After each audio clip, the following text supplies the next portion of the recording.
Bismillah, Assalamualaikum warahmatullahi wabarakatuh. Perkenalkan, saya Sama Lusaria dari kelas 1 CRPL semester 1 Program Studi Pendidikan Islam Anak Usia Dini Fakultas Tarbiyah dan Keguruan Universitas Islam Darussalam Ciamis.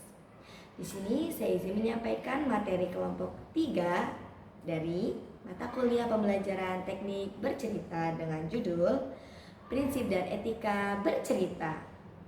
Sebelumnya, apa itu bercerita? Nah, bercerita adalah kegiatan menyampaikan kisah, pengalaman, ataupun pesan tertentu secara lisan maupun tulisan dengan tujuan menghibur, mengajarkan, atau memberikan pemahaman kepada orang lain.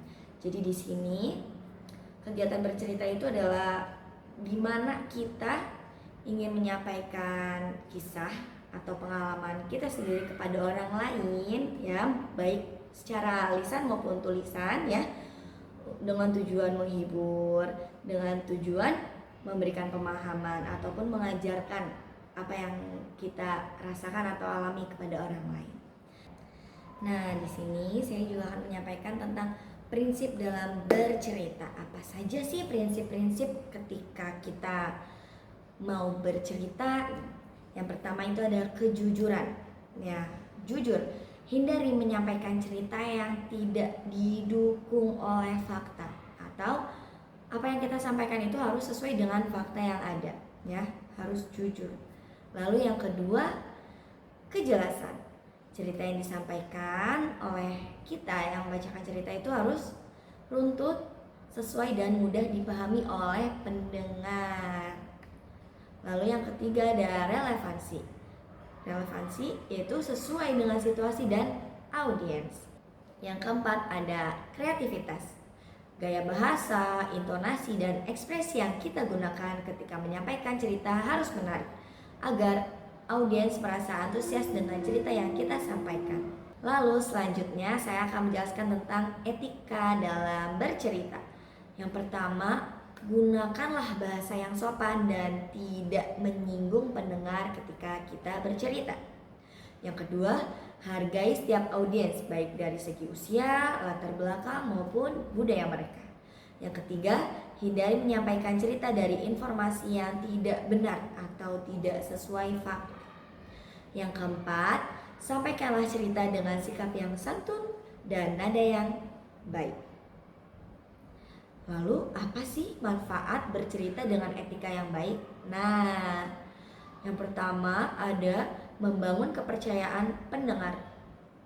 Jadi ketika kita bercerita dengan etika yang baik, yang pertama itu bisa membangun kepercayaan para pendengar, ya. Jadi para pendengar percaya bahwa apa yang kita sampaikan itu tuh sesuai fakta dan baik. Lalu yang kedua, sarana pendidikan berkarakter. Selanjutnya yang ketiga, menumbuhkan rasa empati dan sikap saling menghargai satu sama lain. Yang keempat, menyampaikan pesan moral dengan lebih efektif. Jadi dengan kegiatan bercerita ini, apa yang ingin kita sampaikan dari pengalaman, kisah, atau pesan kita yang kita miliki dan ingin kita sampaikan kepada orang lain ini nih, bisa sampai ya dengan lebih efektif menggunakan kegiatan bercerita ini. Yang terakhir, kita masuki kesimpulannya. Berdasarkan materi yang telah dijelaskan tadi, dapat disimpulkan bahwa bercerita merupakan sarana komunikasi yang penting dalam pendidikan, khususnya bagi anak usia dini. Kegiatan bercerita tidak hanya berfungsi untuk menghibur, tetapi juga untuk memberikan pemahaman, menanamkan nilai-nilai moral, serta membentuk karakter. Agar pesan tersampaikan dengan baik, pencerita perlu menerapkan prinsip bercerita. Selain itu, etika bercerita juga harus dijunjung tinggi.